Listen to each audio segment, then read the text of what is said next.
តតាំងពីចំនួនសាច់សារឬជាវងស្បែកតាំងដោយស្ពន់ទៅពីសម័យអន់លងឈាមខ្មែរចក្រភ័ណ្ឌជួយបញ្ចេញសាច់ដុំដោយភាសាតាមមន់មានប្រជជនមន្តអាគមសច្ចាជាមួយឈាមពួកព្រានថ្វាយបង្គំវាយចោលស៊ីមេរៀបដោយសម័យនគរធំយុទ្ធសើយុទ្ធសាស្ត្រថាមិនមែនលំតអាវុធជិញច្បាំងមកទិសដល់ព្រះព្រំគឺជាការខ្មែរមានគេដំណើរ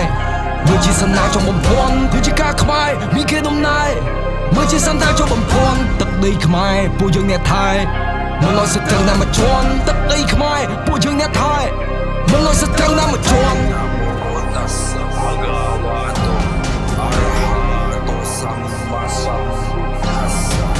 ធ្វើសឹកសង្គ្រាមសត្រូវឈានពីនឹងវិញ្ញាទៅជាខ្មោចវិញ្ញាទៅជាខ្មោចកັບចាក់បង្ងោឈាមបាញ់ឈ្នួដោយព្រះរាម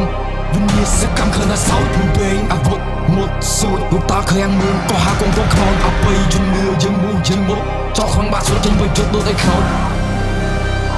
តតាំងពីចំនួនសាច់សារជាវងស្បែកតាំងដោយស្ពន់ទៅពីសម័យអន់លងឈាមខ្មែរចក្រភ័ណ្ឌជួយបញ្ចេញសាច់ដុំដោយភាសាតាមមន់មានប្រជជនមន្តអាគមសច្ចាជាមួយឈាមពួកព្រានថ្វាយបង្គំវាយចោលស៊ីមេរៀបនៅសម័យនគរធំយុទ្ធសើយុទ្ធសាស្ត្រថាមិនមែនរំដកអាវុធចេញច្បាំងមកទិសកងទ័ពខ្មែរកាប់មិនមុតមិនឆេះមកដូចជាខែដូនតាខ្មែរគឺ the best សត្រូវទាំងប្រមាណឲ្យរឿងទៅជាផេះបងអាចក្លាហានបុកមិនធៀបវាយមិនប្រេះខ្មែរតែម្នាក់តសត្រូវដប់យកព្រះខ័នធ្វើជាធ្នាក់តែបំបីសាកសពអនាគមពួកអរិយឲ្យវាភ្ញាក់បញ្យោសពពួកតែខ្មែរគឺជាព្រះពួកយើងឈ្នះទៅទីបញ្ចប់